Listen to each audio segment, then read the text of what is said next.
Hello, fellow cyborgs, and welcome to the week-long book review extravaganza! You guys voted for this to be the celebration series of videos to celebrate me obtaining 2,000 subscribers, or me gaining lovingly. You guys blessing me? I don't know. Today is day one, and we are going to be talking about The Night Circus by Erin Morgenstern. But before I get too excited, book haiku. Such an elegance, displayed in stark black and white, tick-tock, and red scarves.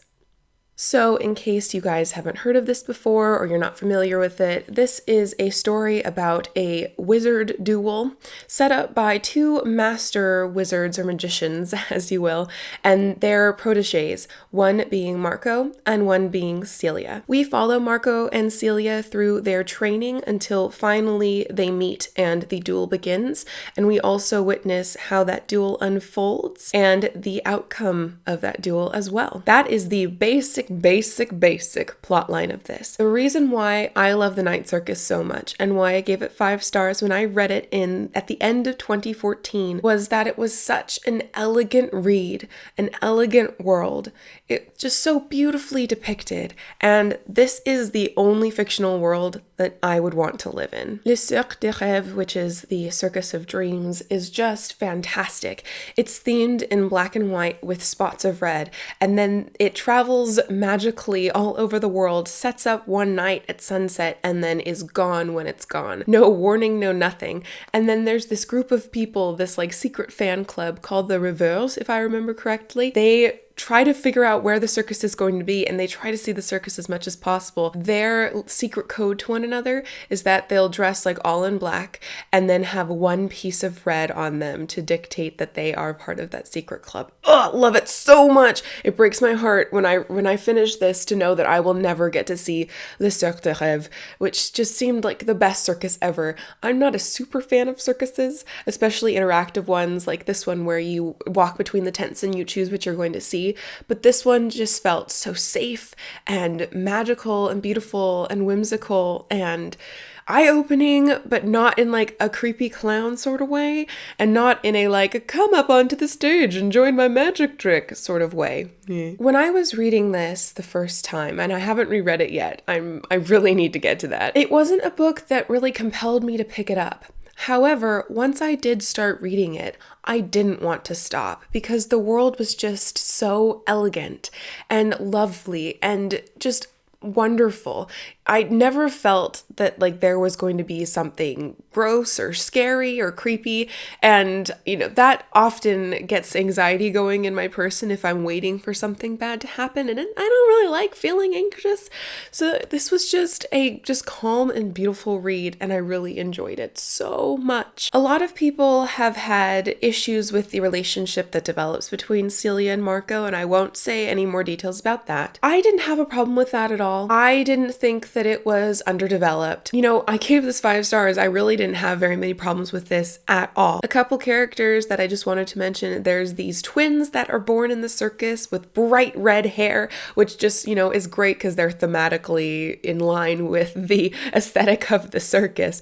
And then there's also, I think his name's Bailey. He's one of the only non-circus folk that we get to know quite a bit about, and he befriends those twins and gets in a little bit on what the circus is all about. The masterpiece and mascot, I guess, of the circus is this giant clock, and it seems the most intricate thing I have ever heard about. Animated, beautiful music that it plays, and it changes depending upon like the occasion that the circus, like if it's celebrating something, it just is meh. It looks, you can see the clock right there, but yeah, there are just so many visual elements that come to be a big part of this. And I'm not even going to start talking to you about the different exhibitions at the circus, but let's just say like Cloud Jungle Gym. I just want to see everything, and I'll never be able to. Can I do a side mini rant? What is this called? Where the front cover of the paperback doesn't go all the way because there's like publicity crap underneath. What is it called so that I can properly damn it to hell because I hate them? I hate those too. Those and dust jackets, I just don't understand. Apparently there's a lot of things I hate about book construction. Well, I'm allowed to have my opinions, and I'm allowed to be Eeyore sometimes.